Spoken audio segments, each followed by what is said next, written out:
Well, hi everyone. Welcome back to RTI Knowledge or RTI Speed Tips by Bob and Chad. I don't know why I always screwed it up. I even got it right here in front of me. Every week I Well, welcome again, everybody. Hi, Chad. How's everything going with Chad? Doing good.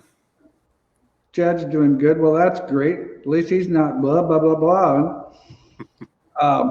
Tonight we've got a few things we kind of wanted to talk about, but once again, it's going to be another open session, so we want to make sure that you guys get involved and ask the questions that you want to ask. We're here for an hour to help you guys out, and that's kind of what this has all been about. I talked to a gentleman from Oregon today that wanted to know what we were going to cover and stuff, and he was going to be a little bit late, and I said, trust me, it will be good. Whatever you decide, just if you get it late, just ask some questions and things like that.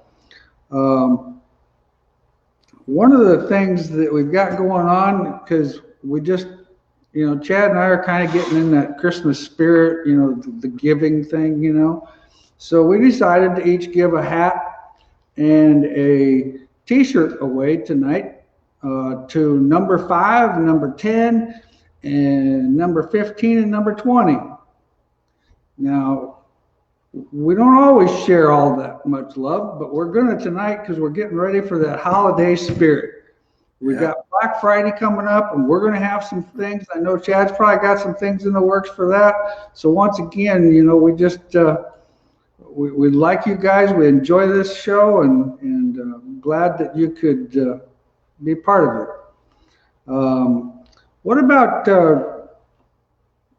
you posted something the other day, Chad, about some things we're going to discuss tonight. So what are we going to discuss tonight? Are we talking about the new unveil? Sure. Oh, you want to wait a little while for that? Oh no, whenever I'm ready. Yeah, okay. So we're very excited to introduce our new rear T-bar. So we had to have some material made for the bicycle frames. So we had a extrusion die made in Iowa to make a 3/4 by 1 rectangle tube for our Wyatt bicycle frames. So I was trying to figure out how we were going to incorporate this in the racing industry also. So we came out with our new rear T-bar, which is all modular, which is really big. Hard to do live like this, but so we made some little fittings to put everything together, and then you'll get basically you get pieces of tubing, and you'll build the T-bar in sections. So you can build it to whatever width you want, whatever height you want. You can get it with the rear T-bar adjusters or without the adjusters. If you don't get the adjusters, you can just have a solid mount like this on the bottom, non-adjustable. So we just thought this would be a nice lightweight version, IMCA approved.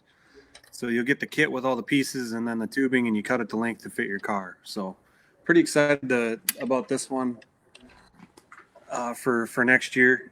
So. That looks pretty cool, and pretty adjustable, and pretty user friendly. Yeah, so then you can get different pieces. You can get the tubing and make your right rear 45 support if you want. So these little fittings go in there, so you can make diagonal supports. You can make this your middle T-bar, front T-bar supports. It's really lightweight tubing, made in the great state of Iowa. Awesome. So we're excited about that. Cool. You should have one tomorrow to test. All right. Well, we will do that. We've got, in fact, we actually have 4 more cars coming from GRT that should be, I would say, here right after Thanksgiving, and so we'll be putting those together. Rocky's been pretty busy doing some. He's got a body and interior project that he's been working on, and then we've got 3 GRTs that are sitting on the shop there that get to go on the jig, making sure that they're square for the year. And that's actually a pretty good idea. These guys are fairly smart about that. Let's just, set it on the jig. It doesn't cost that much to set it on the jig. And if there is something bent, rather than fighting it for gosh knows how long, make sure you're starting the year fresh. I mean, it's just like, I've got a rotor here that we took off of a car that we were doing some work on, and I noticed when I measured it, it's like 710 thousandths, and this rotor was 828 new, and it's really wore on one side, and I, well, for the life of me, I wasn't quite understanding exactly why that is. And his right rear rotor is just like brand new. It's I mean, I think it's lost about 10 thousandths. So I called my old buddy Ben, the brake expert, Ben Baker from AFCO Racing Products. And I said, so what's this? How's this happening? He said, well, he said, it's just like, he said, the left rear shock shaft gets beat up pretty hard from debris coming from the left front wheel. And he said, the rear rotors, he said, the left rear actually gets sandblasted all the time with all the debris coming off the left rear or off the left front. And he said, what happens is it never gets a chance to get completely bedded. And so you're running the brake against steel, and it just wears more. So I thought that was quite interesting. I kind of wanted to share that with everybody. You can see it. It's a pretty cool deal. I'd never actually seen one quite this way. And I noticed the customer said that, he says, well, we put new brake pads on the car. He said, we actually put a set on, and then the next time we actually only have to put a new set on the left rear because it wears so much more. I never could understand that, but now I know that's a great thing to know. So I learned something again today. That was pretty exciting. Awesome. And of course, oh, what do you got there? We've got the finally. Oh my heavens, we finally got these. I mean, like it was almost, if I could have done cartwheels today, I would have, but I know the way my back is, that would have been a stupid idea to try that, so I didn't do that. Plus, I'm getting too old for cartwheels. We got the new cup from Weir's Machine, and this thing is sweet. It's all nice and machined. It's got the bearing in the middle, so everything works good. But we also have the bearing on top. So now this thing sits here, and it holds the spring in place for the front springs like the rear springs do. And you'll notice, and we're going to do a video on this here the next couple of days or so. We got a car out here that I want to show people how this will actually change the right front, how it works. But this thing takes so much bind out of the suspension load, especially on the right front. We're going to put them on both fronts, but if a guy was to the point where he could only afford one, definitely the right front, because it gets a lot of load. So thanks, Chad, for getting this out here. And man, I tell you what, this thing's pretty slick. Yeah, we're really excited. We got that one. That one's done and back. The tall ones are going. The rear 304 Sport Mod cups are in the process, and then the 5.5 ODs are right behind them. So we're really pumped about the new spring cups and excited to improve the performance of the springs. So now, like on the Sport Mod, you'll be able to run this one on the right rear. Correct. So we're making, and then you're building a deeper version for the rear. So we're gonna make the short cup and OD grab the tall cup. If you're running a left rear spring where you're gonna come off the spring, sure, you don't need an OD grab anyway because you're a higher rate spring. So okay, sure. To make that OD grab and have that long inner would be extremely expensive. So we've decided that if a guy's running the soft left rear spring, he can run the short cup because he's not coming off the spring. Yeah. So he's gonna need the big long insert in the middle to keep it lined up. So you'll have to determine what rate spring you're going to run, and then that'll determine what spring cup you run with it. So if you're going to run the soft left rear, you can run the new short 304 OD grab cup on both sides. If you're going to run a heavier left rear spring and come off it, then you're going to have to run the standard tall cup like you've been running, and it stays aligned nice anyway. So sure. Yeah, because I mean, at the majority of the time, that spring doesn't have a tremendous amount of load on it, so it wouldn't be a real necessity like the right rear and the right front would be. And of course, the left front's got a certain amount of load on it too. Right on. Yeah, pretty cool. We were excited. We've been talking about this for a little while, and now they showed up today in this nice big box. And Bobby come upstairs and said, guess what we got in UPS today? I said, I bet you it was Weir's spring cups. How'd you know we were getting into data? Oh, wisdom, money, wisdom. Intuition, you know. Yeah. All right, on to our. You got anything else you want to talk about, Chad? Spring cups and T-bars. We ran the Gen 3 manual today. That thing's ultra force machine with the Gen 3 touchscreen. I'm pretty jacked about that one. So I'll maybe get some videos going on that here shortly. We're working on getting our new videos going and getting back doing our product promotion stuff like we were doing. So we'll get a video of that new Gen 3 as soon as we can going here. Awesome. Yeah, let us know. We'll put that on our site too so people can see that. Okay, first question. On a UMP modified, should go up on preload on the left rear if you have a heavier driver. Well, Donna, I don't know. Honestly, here's how I approach that. My first question is, of course, when you say you have a heavier driver, there's different styles of heavier drivers. And I still go off of that base from, like the waist up. Like I'm one of these guys that if I had normal sized length legs, I'd actually be 6'1". Instead, I'm 5'11", but I've got shorter legs. So my midsection is still fairly deep. And what we want to do is we always want to kind of keep in mind where the center of gravity in the car is. And most generally, it's about right straight across from your chest as you're sitting in the seat. So even if you're a heavier driver, we'll just throw numbers out there. Say my driver is 280 pounds. I don't know if more preload is as necessary as the fact of balancing the car out and moving some of your weight around on the car, where we might put a little bit more weight on the right side of the car to compensate for the heavier driver. It kind of depends too, on how you scale the car, but on the majority of the time, we just move weight around to compensate for the driver. Now, when we've had like Bill Davis Sr., he was a very tall guy.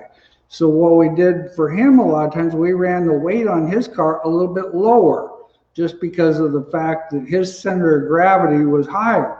I've got a customer that lives there in Roland where I live, and what we ended up doing on his car, because he's pretty tall and he's pretty beefy, and on his situation, we actually ended up lowering the fuel cell an inch to compensate for, because his car, he was so tall that even though the car was a lot heavier on the left side, it still rolled to the right rear real hard. So his center of gravity was up higher enough that it would make the car roll on the right rear hard.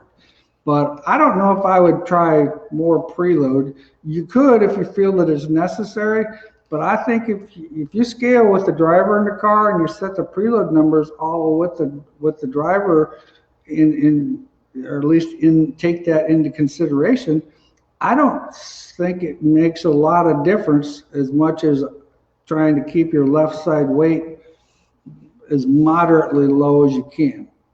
Yeah, I mean, if you have 54% left side and the driver weighs 200 pounds and you got 80 behind the seat and you have 54 left side with a 280-pound driver with no lead behind the seat, so I think it's a balance there. Exactly. And that's, that's kind of like some of our guys like Ethan Braxman, those guys that the wind could kind of blow them over a little bit. They got a stack of lead behind their seat. And like I tell all the customers, put that basically behind the seat, back where the four-bar brackets are, but I want to keep that weight in the center of the back so that it's like we're adding weight in this area here because that's where the center of gravity is. So anyway, something to keep, that would be my suggestion. Hi, Kevin. How's everything up in Michigan? Internet for all speed secrets. Well, that's good. Drove into town to get internet.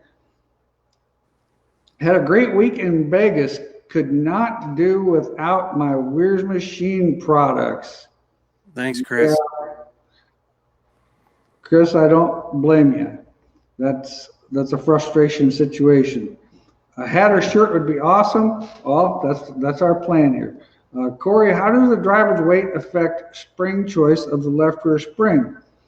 Well, in my opinion, with a sport mod, and even the sport mod today's, the left rear trailing arm works kind of like the right upper trailing arm on a 4-bar with loading the car. I don't really think that the spring weight is as relevant. Maybe so on a sport mod. On an A mod, I don't actually think the spring weight is as important as getting the car balanced, and say your driver is a little bit heavier.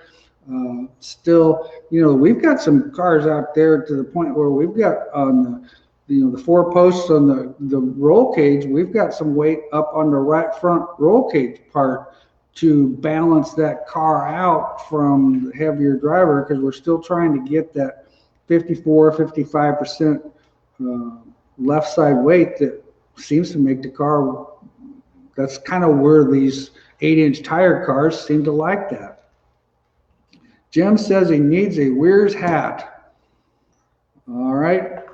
On a Wasota Midwest Modified, what degree would you set the trailing arms at and the J-bar angle on an 18 Victory and coilovers or sliders? I like the coilovers, once again, make a lot of sense to me because you have minimal parts. However, they don't seem to work the same. It seems like those cars tend to like the coilover eliminators in the front, the sliders, and the shocks behind. And I'm not really sure. I wish I could come up with a real logical reason for that. I do like changing shocks on the one that's not on a coilover, because, boy, that's a whole lot easier. So, in my opinion, that's probably the way to go. Angles, you've got to remember your Wasota rules state that you only can have a 5-degree angle. So you kind of got to play with things a little bit. I still like running a little bit more angle. I tend to run a little bit more angle in the left rear, but it's probably down around that 15 degrees rather than that 27 or whatever that we run on our sport mod. The split, then you still have 10 on the other side. With that being said, what you're going to end up having to do, probably you might end up with those cars running a little bit more lead in them than what you would trail, just because you're working off that right rear a little bit more. Bar angles, as far as your J-bar angle, I still run. I still start my base at 6 inches of split. With that 9-inch Ford, I start with it center of the pinion, and then go up on the frame about 6 inches. As the night goes on, and you want to make sure that you have the Weir's pinion plate on the pinion, so that as the night goes on, you can increase the angle by dropping it on the rear end, like 1 notch or 2 notches. Now, those old style plates that are 1.25 inches apart, I think they're good for iron, they're good for weights, they're good for a lot of things, but they're no longer good for a race car, because when you move that Panhard bar, that J-bar, 1.25 inches, holy cow, is that like moving the world. It's just way, way too sensitive. In fact, I was very shy about moving anything on the J-bar, because the way we had it back then, it was just too much of an angle. And then, of course, Mr. Innovator here, Mr. Weirs, finally heard enough about it from everybody that we needed to make one that was kind of on a gear reduction. They made some that were on like a serrated piece, and that worked okay. But of course, you had to really make sure it stayed tight. But the problem was then when you moved it, it didn't have the curvature or the angle. So when you moved it, you're moving the rear end right to left. Well, if somebody just did half the process here, now we don't know if moving the J-bar down helped it or moving the rear end to the left helped it. Well, with the Weir's bracket, it's all on an arc. So you can move that without having to worry about moving the rear end. So that's a great deal. Good evening, gentlemen. It seems like most of the chassis manufacturers scale without driver, but I've always scaled with the driver in the car because it seems to me that we know exactly where the car is. Is my thinking wrong? No, your thinking is not wrong. When I was in the chassis business itself, what happened was the majority of the guys were in that 200-pound range. And a lot of times when people back then, and we're talking years ago, back then when they didn't all own their own set of scales, they would bring the car like at the beginning of the year, they'd bring it to us and we'd scale it. Well, so we come up with we actually put a 200-pound driver in the car and measured, scaled it, did everything we wanted to do, then took him out of the car and recorded all of the information. What that did was it got us so that we could give him some information so that if he did scale it or whatever the case was, he had something to follow. Now, of course, if he went on a milkshake fest and gained 20 pounds, that's going to have a little bit of an effect. Or if he had other things going on and lost a little weight, that's going to change that effect. So I've kind of went to scaling it with the driver or with the driver's weight simulated in the car. But you can do it either way. But the first time you scale it, you need to have the driver in the car and the weight all scaled, or the weights in there, and then take the weights out and then measure that. So it doesn't matter. We're kind of doing the same thing, just with different measurements, so that it gets you to the point where the car is set correctly when you get in the drive. Get in. So, hi Joey, how's everything going down there today? Awesome new products. Missed you guys in Vegas. I see Mr. Schrader ran pretty good down there. Didn't he run about 8th? Yeah, not bad. Hell, that's pretty good for an old guy. Make sure, Joey, you tell him that Bob Harris said that's pretty damn good for an old guy. Yeah. What's the difference between a 70 and a 71 series stock mount shock? Thanks. Really enjoy these. You know, Ed, I hate to say, I'd have to actually look that up. We don't deal with a lot of the stock mount stuff. The stock mount stuff that we do is the Integra stuff. I will find that out and I will get back to you before we leave tonight. I'll go get a catalog and look that up. Kyle Johnson, put some silicone on it. Awesome. Can't wait to see that deck bar mount. Oh, it's our old buddy Rocky. Rockstar. Yeah, Rockstar said goodbye to his car Sunday. Sold it? Yep, sold it. All I ended up with was a big stack of cash. I don't understand what he was thinking there, but no, I know. He's going to build a new car, and there's some things that we want to do on a new car, so he's going to be driving a 2021 BHE GRT car next year. In fact, his car is one of the cars that we're going to be picking up here in a week or so. Sweet. When will you have the right front OD cups done? Well, Chad, you got them done right now. Drop cup. Oh, the drop cup. Okay. They're coming.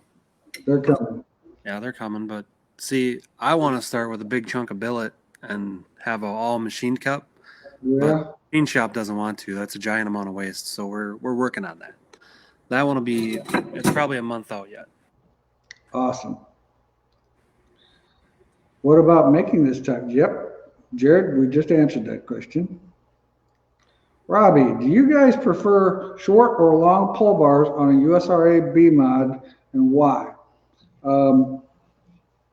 Well, the short pull bar will get you instant traction quickly, but doesn't last as long. If you're running a really short racetrack, there's some merit to possibly running that shorter bar. The problem is anything that is short and reacts quickly doesn't last as long.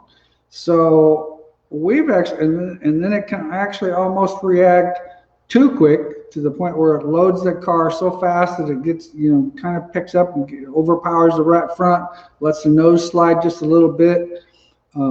So we're kind of, I've kind of went with that 28 to 30 inch range. That's not too long. It's not too short. It just kind of seems to be in the middle, to the point where you don't have that instant grip, but you have grip all the time. What's your opinion, Chad? I think that's spot on. Chad, and the guys always have the nicest products, guaranteed. That's one thing when you come to our store. You see an awful lot of weird stuff, because I believe, not just because Chad and I are buddies, but the fact that I'd tell him if his stuff wasn't up to par, and all his stuff is good. And the thing, and I'm not trying to blow smoke here, but the big thing that is different here with Weir's machine is Chad listens. He listens to the racer. He was a racer, so he's out there with you guys on weekends. He's not in some corporate office. I mean, he's getting his hands dirty. And so when there's a need, it's very easy to point that out to him. This is something we should look at and see what we could do, because I think we could improve something here. And so, and if you look at his catalog, he's got a lot of items that he gives credit to the people that came up with the idea. Well, that's another thing that, it's a little short on credit sometimes in this industry. Doesn't always go in the direction that it should. And so, that I guess that's why I think that these products are the best, because they just are. Thank you. Would you recommend running foam plugs under the mud cover to build heat in the tires for a heat race? Most definitely. Yeah, Kevin, I definitely believe in those covers. Anything that you can do to gain tire heat will help you. Now, feature time, unless it's muddy, if the racetrack's gone pretty slick, I don't run any covers on the car. There is and I'm not real familiar with the different brands. I just see them. There is some mud covers out there that kind of have the air fins in them that will help direct some air into the wheel. That's a nice product. I like that design, because they're not shielding it. They're actually helping the car get some air to it. My car likes to carry the left front, but the car works good if I put a lighter right front spring. Will that help take the body roll out? 525 right front. More than likely, RJ, if the car's hiking you're carrying the left front, my first response is I would move my pull bar to the right an inch. It's working good, and I understand it because it's got traction, but it's not balanced very well. And usually when the car's hiking, there's something going on in the left or the right rear that we need to look at, increasing the angle of the right upper. That will help. One thing that I don't like about doing that is the fact that it can help the car get a little bit free coming off, but you can work with the chain a little bit or things like that. So that's kind of my recommendation on that is, and I don't know what you're actually running on the left front for shock. A guy could do some things there to kind of help tie that down. But the problem isn't so much the left front being light as the right rear is just not holding the car up. And the car's, too much J-bar angle will cause that. A lot of times if the rear end's too far to the left, maybe move the rear end to the right 1/4 of an inch, try it. Those type of things would would help that, just kind of tune that in just a little bit better. Chad, does the new Spring Smasher come with Bluetooth and the ability to add dark horse background on the touchscreen? Does it have the option for beer can holders? Well, this is Kyle. Kyle stopped and got a 12er on his way home in anticipation of the new product release. Kyle, the new Smasher, you cannot put a dark horse background on it, and no, it does not have Bluetooth capability, but you can transfer the data via pencil to your laptop and graph accordingly. And the beer holder, yes. So the unloader arm, actually the tumblers fit really nice in the unloader arm. So we got you covered, buddy.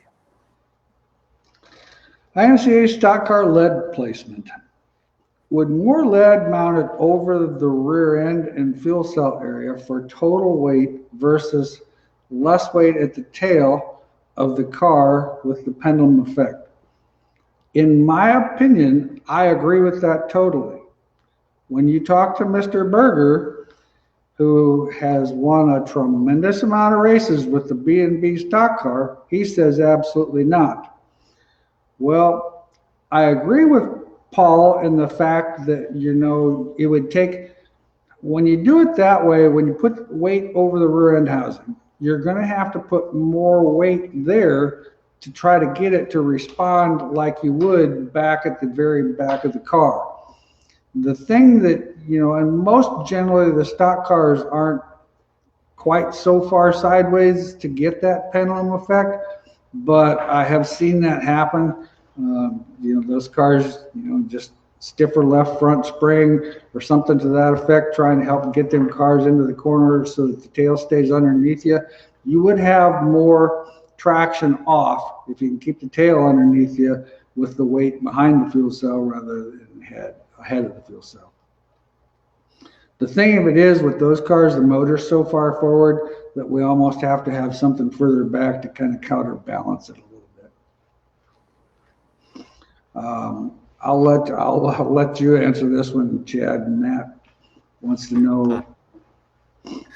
Matt, yeah, you can shop online at weirsmachine.com. All of our hoodies and apparel, and even the face masks and gaiters, and the new T-bar and the new spring cups. Everything's available online. weirsmachine.com, 24 hours a day, 7 days a week, 365. Or you give us a call between 8 and 4 at 608-486-4343. Huh, he even knows his phone number. I have to stop and think about that. I don't call myself. On IMCA Sport Mod, is there an advantage to using different size front rotors? 11-inch on the left front and a 10.5 on the right front. Well, I could see where there could possibly be minute. I've never done that. We just, you know, kind of, those of you who've tuned into this before, I'm pretty basic about making sure everything's balanced, and I don't like to throw trick stuff at the car, because then if it doesn't work, it's too hard to figure out what did and didn't work. So I would think that the 10.5, you're probably trying to use less brake, because you're still, with your spindle, you're still going to have the brake up higher, so you're using less brake pad. And so that's maybe what they're thinking, is kind of trying to trick the car into having more brake. That's a possibility. I really don't know, because I've never actually done it. Giveaway people: Russ Daniels, Robbie Ellis, Kyle Johnson, and Jared Jones. We're at 20 already? Are we at 20 already? The guy's shaking his head. We're at 20 already. Wow, nice work. Okay, how we're going to do this is Russ is going to get a BHE hat. Robbie will get a Weir's Machine hat. Kyle, because he's the one that's asked a lot of questions related to Weir's, he'll get the Weir's Machine t-shirt. And Jared, you'll get a Race Tech Info t-shirt. Now, those of you just message Chad, your address to him so he can send that stuff out, and the same thing here. Just message us on the Racetech info site, and Garrett will get you guys taken care of. I would like to run a non-coilover on the right rear. Even with the proper tuning, what would be a disadvantage? There's not a lot of disadvantage.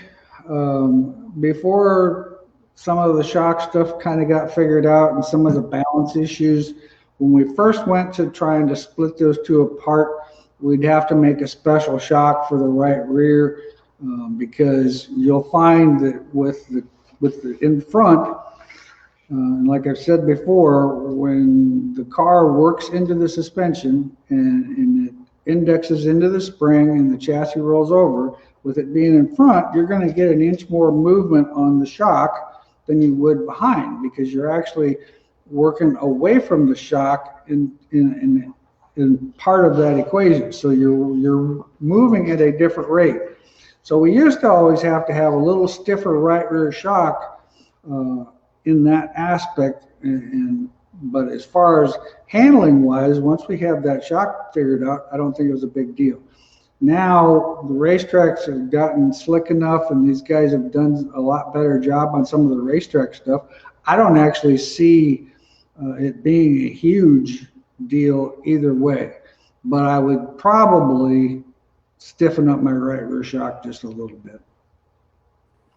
Have you heard of running right rear around 20 pounds heavier on A mods to get more side bite?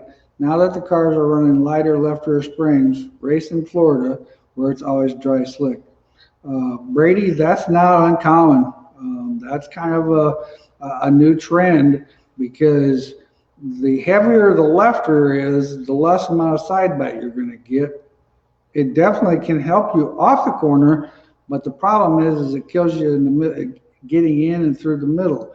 And we're starting to see a lot of guys running either very small amounts of left rear or running heavier right rear. I had a customer probably 8 to 10 years ago. He always run 15 pounds of right rear, and his car, for his driving style, that worked the best, because he could pick up so much more speed getting in and going through the middle that what little traction he would have lost, he picked up lap times. And like I've said before, the car that's the fastest in phase 2 of the corner, which is the center of the corner, is going to be the guy that's going to end up being up front at the end of the night. Do I need to run a drop cup on both fronts or just the right front? Mike, yeah, just the right front. We're working on that spring table on that situation to get the car to the point where it seems to want to get over on the right front. So we're going to wait that out. In a month, we'll have, Chad said that he'll have those for us.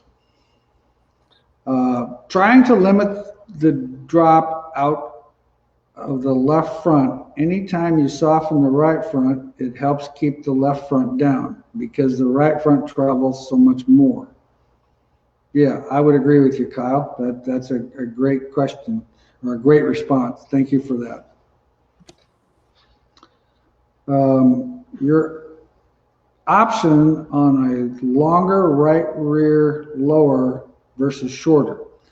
Well, of course, anytime you put a longer arm on something, it's going to move less, or it's not going to move less, but your ratio, it's going to affect the bird cage timing to slow down. And in fact, Chad, you can actually kind of speak on that, because I know you've got different customers running different lengths. Yeah, there's a bunch of guys running short stuff, but there's also a bunch of guys running long stuff. So I'm a big fan of the longer arms. Just the, slower motions, I think, is better. As long as we can get into the corner and not be lazy, I like the longer arms for sure. Yeah, I would agree with that. And I think there's a time and place, and that's where you see a lot of these guys have two different right rear lower arms, because I think there's certain racetracks that's an advantage. Some stop and go type deal, something where you really need to go in and get that right rear reacting quickly so it loads the right rear harder. I think is a pretty good deal. You get on some higher bank stuff, wider sweeping corners that are faster corners. I think that probably, my questions are going up and down on my screen, so I'm getting lost here for a second. Okay. Anyway, now we got Darren on a Northern Sport Mod left rear shock with a higher 0 point. Driver likes to let off and drive through the corner, but loses hike as a result. What would that be? Something to sometime look at. Shocks are BHE AFCO. Yeah, that's something that definitely could be a thought process with that more 0 point. It's going to want to come down, and it's not going to probably want to get back up as quickly. That's something I would probably give Bobby a call and go through kind of the setup of your car and your driving style, and he can get you set up with that. I would say that wouldn't probably be a bad idea. Then we would end up making more of a progressive type spring rather than a progressive type shock rather than a digressive shock.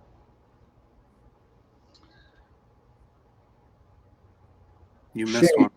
I've got a 2020 GRT with your front end, and it's the best driving car I've sat in. Thanks for all that you and Chad do. Well, I appreciate that. That's awesome. I'm glad that car works really well. Nowadays, it seems like people are putting more camber in the right front of the modified. How much do you think is too much camber? Well, I can't really actually give you an answer on that because it all depends on the upper A-frame angle, the length of the upper A-frame. So more than likely, if they're running a tremendous amount of camber, they don't have a lot of camber gain in their front end. And each chassis builder does something just a little bit different. On one of our cars, the way the shocks are mounted in there and everything, we're pretty limited. We can't really go more than 7 degrees. And I know I've seen some cars that I walked by and I just have to bet the ranch that they're in that 8 to 9 degrees. But they also have a little bit longer upper A-frame. So like I said, their camber gain doesn't have an effect. Pull bar or push bar in an A modified. Help me with that one, Chad. Pull bar. That's what I would say too. Push bars can be inconsistent, or the pull bar is very consistent. Okay. You got to back up to Marcus there. You missed the Marcus Dunbar, about 5 back, screw jack placement on the stub. Marcus Dunbar. How does front screw jack placement and the stub affect the car? Well, screw jack placement, in my opinion, in the race car has a big effect on the fact that if you roll the car, and this is kind of what I tell customers, take your load stick and clamp down that right front corner. When you clamp that down, you're going to see how that spring bows and how everything moves in a little bit different angle. So in my opinion, the thing that we concentrate, or we used to concentrate a lot on, is static movement, static look. Well, that's not really where the car races. The race car races in a dynamic mode. So we have to take a look at where is this race car actually running. Well, when you say your shock travel is getting 4 inches of right front shock travel, you need to move and compress that spring on the right front. I don't know if it's, the left front is important, but the right front's the one that we relocate That's something we do on a lot of cars. We relocate that. We've got a jig made and it's actually made up of a spring with an all-thread rod that we can put that thing through and compress that spring, weld that up, and then it's all in line when the car's in dynamic. Now you're going to look at it after you do that in a static situation where his car's set in the right height, and you're, boy, that's pretty crooked. Yeah, I can't argue with you. It doesn't look quite right in the static mode, but in the dynamic mode, because what happens is, like with this spring, as an example here, when it's sitting in there like that, a lot of times if that jack point isn't straight through the middle, what can happen is that spring will actually start to bow. When that spring bows, now all of a sudden I've got a different rate spring, because this side of the spring is running at a different rate than this side. So in my opinion, that is one of the most crucial things that people need to look at. And yeah, there you go. Chad's got a good drawing there. He must have been a good artist. Either that, or probably when he was in school, he was actually drawing pictures rather than paying attention, I suppose. Was that the case, Chad? I didn't pay a lot of attention. You didn't pay a lot of attention. So anyway, I think that's extremely important. Very, yeah. We do it quite a bit. Jim Guy's bird cages. Awesome. Thank you, Jim. And Joel at Close Racing does a heck of a job. They build some parts for us, and we sell a lot of their parts that Joel builds out there, and he does a good job of promoting our shocks. Joel's a great guy. For sure. Jeremy, how soft is too soft on the right front to make loose on entry and will affect weight transfer and drive off the corner? The left front, too soft on left front. To be honest with you, I've never really, the softest I've ever really run on the left front has probably been a 500-pound spring. I've never went any softer. I know, like in some pavement stuff, they're running some softer stuff, but I've not experienced it on a dirt car. Most generally, the left front doesn't really affect the car traction-wise off the corner. It's more on corner entry, where the soft spring would make the car pretty loose getting in. But Jeremy, it won't affect the car. The left front spring doesn't really have an impact coming off the corner. I've seen ICA stock cars with shocks through the center of the A-arm and some angled on the outside. Are there any advantages to being straight up and down or angled? Well, once again, if the shock can go at an angle, it's going to be running, we can run that shock as close to the spring as we can and at the same angle, then it's running the same location, it's running the same degree as what the spring is. Where if you've got a shock that's like up here and the spring's at this angle, it's still going to affect it. But in my opinion, it's not going to be as smooth as a transition through the whole process. You're using the full effect of the shock, but it's not matching the arc. So you got two different arcs going on here, which in my opinion could at some point be a slight bind in the suspension or a hiccup in the suspension, so to speak. In a perfect world, that's why the coilover came into existence, correct? Exactly, yeah. That's why they came up with the coilovers, because then everything is working together all the time. And so I think that's huge. We had a gentleman that Bo wants to know why. Pull bar or push bar? Okay, Bo wants to know why, Chad. I've never used a push bar, so I only know about pull bars. Sorry. Yeah. We have seen some cars with push bars, and like I said, the problem with that is, in my opinion, when you're pulling on something, it's always kind of in that same area. Where when you're pushing on something, it's just like anything. If you take a piece of string and try to pull it, it's straight. If you try to push it, even though we're not talking about string, but if you try to push it, it's easier to kind of, you're losing some of the effect in the suspension part of it. The Heims and all that are taking more of the load. And plus the fact that when you're in a pull situation, you're pulling from the center of the car rather than in a push situation like some of the old Rayburn stuff was. It's just a different balance, in my opinion. And any further discussion with that, I don't know enough about it to go any further, to be honest with you. When updating an older chassis to your new zero indexing cages, what's the expected difference are to be taken into account for any setup, if any? I'll let you have that one.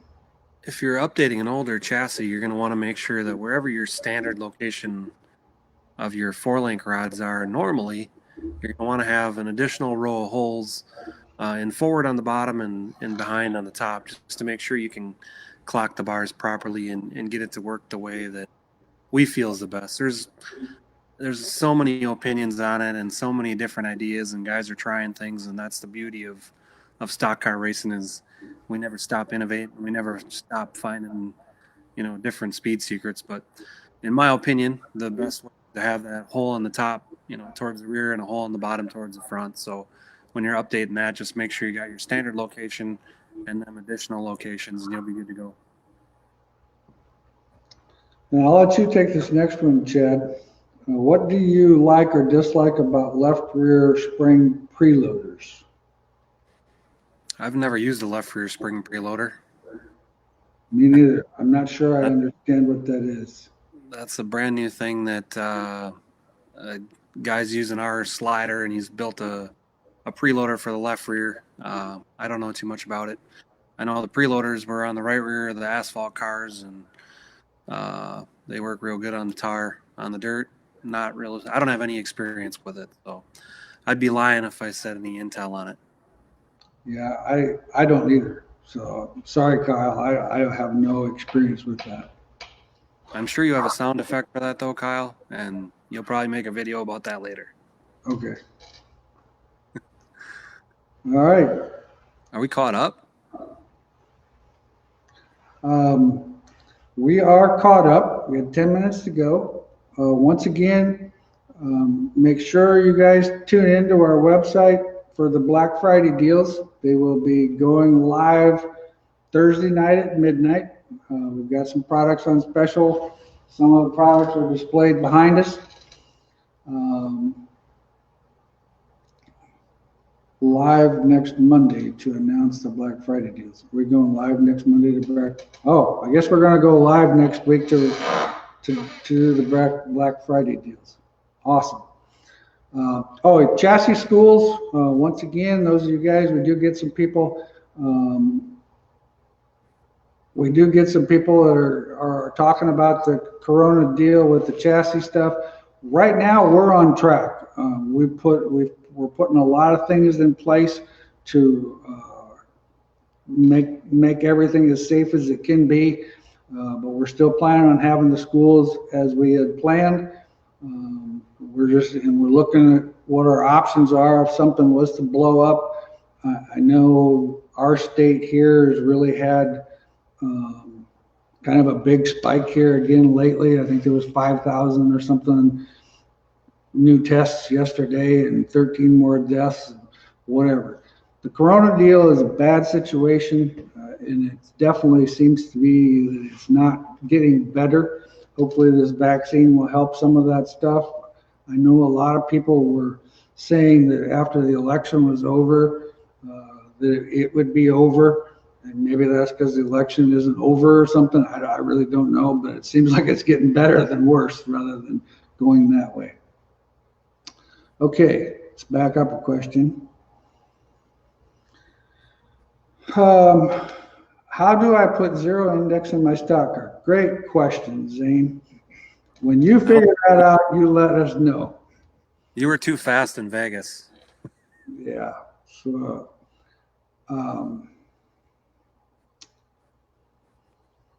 How far below the axle center line do you typically mount the left rear coilover? I go 5 inches. No, 6 inches. 6 inches on the left rear. I know some guys go 7. I stay pretty much on our stuff on that 6-inch radius. Is what I've found works pretty good. You start messing with the timing. I think 6 inches is a pretty safe spot. Last question: do you think guys are doing it with horsepower in the A mods, given the tire and the suspension of today? No, they're not doing it with horsepower. In my personal opinion, the lack of horsepower. In my last question: do you think that guys are overdoing it? Oh, sorry, I didn't read that correctly. Overdoing it with horsepower. Well, I've said for 30 years these guys have had too much horsepower. I mean, I've always said that. So you have to keep in mind the tire that we're using, it can only take X amount of horsepower. And the thing that when the crate motor came out, in my opinion, not anything against any engine builders or nothing, but it made people go back to work. It made us chassis guys go back to work and start doing things that we were supposed to do. What would happen was, in the old days, the customer would say, I need more traction, I need more traction. So then you come up with stuff to give him more traction. Well, then he needs more horsepower. Then it gets more horsepower. Well, now he needs more traction. Well, then he needs more horsepower. And it just kept catapulting to the point where we're getting guys out there 700 horsepower with an 8-inch tire. And I'm like, this makes absolutely no sense. So anyway, that's just my little thing on the horsepower thing. IMCA Sport Mod, what is the best way to loosen corner entry and keep drive off?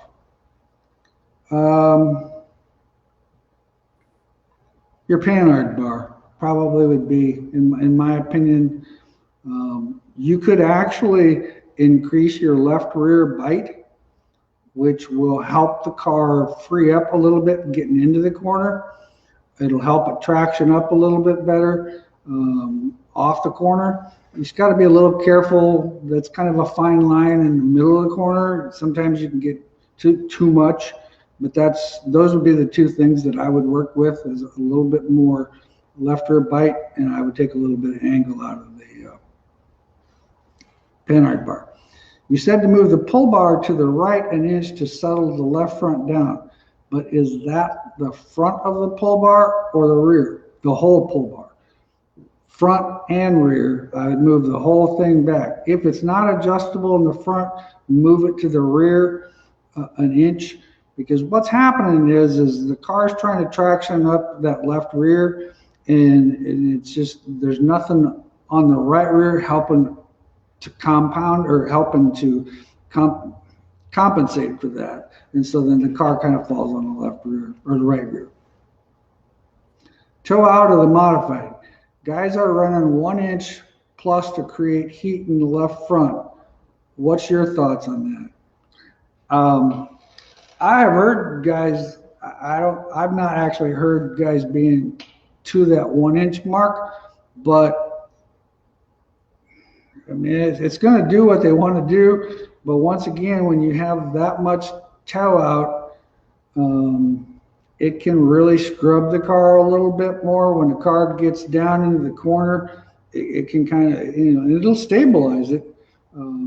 Most I've ever run is 5/8 of an inch, but I do know, I have heard that guys are actually going more than that. How does left rear spring table affect the car, or does it? Left rear spring table, in my opinion, has a big, right rear, left rear. I think it has a big effect on it. If you get that spring too low on the left rear, it takes the car to the point where it's just too hard to get over on that. It takes too long to roll to the right rear. It's not a smooth motion. It's kind of a more up and over and fall. So yeah, just like Chad's drawing there, it helps the car roll to the right rear. So if it's below the right rear, it's just going to slow that motion down and make the car somewhat inconsistent. What's the advantage or disadvantage to pull bar shock versus no shock? No shock will make the car freer getting into the corner. The axle dampener shock, because on most cars, the axle dampener shock is mounted to the right of center of the rear end. So when you go into the corner and you back off the throttle, this axle dampener shock is loading the right rear and giving you side bite. In my opinion, I always run an axle dampener shock. Now, what we have found, it kind of depends on the pull bar that you have. If you're getting a lot of pull bar movement, which you shouldn't be, but if you are getting a lot of pull bar movement, you would have to have a little bit stiffer compression shock. And we build all kinds of different axle dampener shocks for different customers depending on how they want the car to feel. In my opinion, that is one of the easiest ways to tighten the right rear up on a car is stiffen the compression on a pull bar shock. That axle dampener shock helps keep the car snug. All right, guys. Well, we're pushing that 8 o'clock. In fact, I guess it's 8:01. It says. So once again, we're out of time. We sure appreciate it. I just found out we're doing a live session next week. So I guess, Chad, rather than it being every other week, we get to see each other again next Monday night. And enjoy all these comments and questions, and I really like the compliments. That just makes you kind of sort of sit up a little bit. But no, we appreciate you guys. I enjoy talking to you every week or every other week or whenever we do talk to you, or when we find out we're going to be talking to you. So once again, you guys are great. Thanks for chiming in, and thanks for all your great questions. You guys have a good night, and we will see you next Monday night. Thanks, everybody.